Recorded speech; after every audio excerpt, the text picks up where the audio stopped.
Hello viewers, পরীর রাজা পরিচালন চ্যানেলে আপনাদের সবাইকে স্বাগত। তো থাম্বনেলে আপনারা দেখতেই পেরেছেন যে নকশার মাধ্যমে পরী হাজির করার সহজ উপায়। হাতের মধ্যে শুধু নকশা ধারণ করে আপনারা পরী হাজির করতে পারবেন। হিন্দু, মুসলিম, খ্রিস্টান, বৌদ্ধ সব ধর্মের সব জাতির ভাই বোনেরা আপনারা এটার প্রয়োগ করতে পারবেন, কোনো রকম সমস্যা হবে না। আমি আপনাদেরকে বলছি কোনো রকমই সমস্যা হবে না, আপনারা শুধু অনুমতি নিয়ে কাজ করবেন। আপনারা কিভাবে কাজ করবেন আমি আপনাদেরকে স্পষ্ট বুঝিয়ে দিচ্ছি। আর তার আগে আরেকটা কথা বলবো, যদি এটা নিজেরা করতে না পারেন, চালান করে নিতে চান, স্ক্রিনে দেওয়া নাম্বারে আপনারা আমার সঙ্গে যোগাযোগ করে নেবেন। আরেকটা বিষয়ে কথা বলবো আপনাদেরকে, সেটা হলো গিয়ে সরকার থেকে 1000 সাবস্ক্রাইবার থেকে 25,000 সাবস্ক্রাইবার চ্যানেল যাদের রয়েছে সার্ভে করবে। যাদের ফ্রড চ্যানেল তাদেরকে তার মানে ধরার পদক্ষেপ নিয়েছে সরকার থেকে, যেন প্রতারণা করতে না পারে। তাই আমি আপনাদেরকে বলছি যে আপনারা সাবধানে থাকবেন, যাকে তাকে টাকা দেবেন না। আর মোটামুটি মাসখানেকের মধ্যে আমি সেই আমার কানে এলো, মাসখানেকের মধ্যে ছোট বড় 1000 থেকে 25,000 পর্যন্ত সাবস্ক্রাইবার চ্যানেলের সার্ভে করা হবে।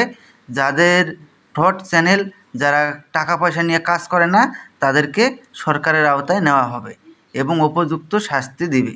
তো আশা করি আপনারা বুঝতে পেরেছেন। তো আমি আপনাদেরকে এখন বলবো এই সাধনার নিয়মবিধি। আর এটা যদি অন্য কোনো দেশ থেকে আপনারা চালান নিতে চান, স্ক্রিনে দেওয়া নাম্বারে আপনারা আমার সঙ্গে যোগাযোগ করে নেবেন। তো এটা খুবই সহজ এবং সরল আমল। এটা যে কোনো বৃহস্পতিবার দিন আপনাদেরকে করতে হবে। এটা করার পূর্বে আপনারা আমার চ্যানেলটাকে সাবস্ক্রাইব করবেন, লাইক করবেন, শেয়ার করবেন আপনাদের বন্ধুদের মাঝখানে। তারপরে আপনারা কমেন্টে অনুমতি চাইবেন, আমি আপনাদেরকে অনুমতি দিয়ে দিব।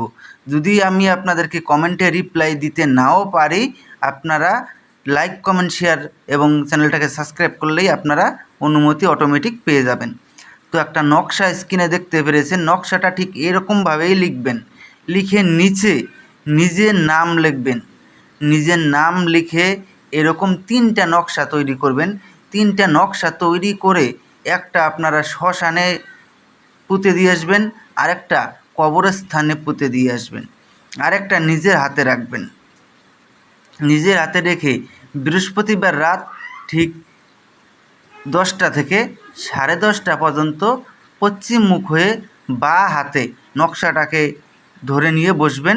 ঠিক ঠিক আধা ঘন্টার মধ্যে পরী এসে আপনার সামনে প্রকট হয়ে যাবে।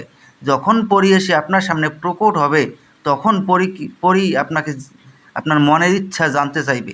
তখন আপনারা পরীকে বলবেন যে আপনারাকে আমার কাছে 3টি শপথ করতে হবে। প্রথম শপথ, আমি তোমাকে যা আদেশ করিব তা সঙ্গে সঙ্গে পালন করিতে হবে। দ্বিতীয় শপথ, আমার অনুমতি ছাড়া তুমি কোথাও যেতে পারবে না। তৃতীয় শপথ, আমি তোমাকে যখনই স্মরণ করিব তখনই আমার সামনে এসে প্রকট হতে হবে। এই 3টি শপথ করার ফলে ও আপনার আজীবন বশ্যতা স্বীকার করে নেবে এবং আপনার আদেশ অনুযায়ী চলবে। তারপরে আপনারা ওনাকে বলবেন যে আপনাকে কী নামে ডাকলে পরে আপনি আমার সামনে এসে প্রকট হবেন। উনি আপনাকে একটা নাম বলে দিবে, ওই নামটা মনে রাখবেন। ওই নাম ধরে আপনি যখনই ডাকবেন তখনই সে আপনার সামনে এসে প্রকট হবে এবং উনাকে যা আদেশ করবেন সেটা মুহূর্তের মধ্যে পালন করবে। আমি আপনাদেরকে একটা কথাই বলবো, এটা কেউ খারাপ উদ্দেশ্যে ব্যবহার করবেন না। এটা করলে পরে আপনারা জনগণ বা সাধারণ লোকজনের উপকার করবেন। তো আশা করি বুঝতে পেরেছেন। তো ধন্যবাদ।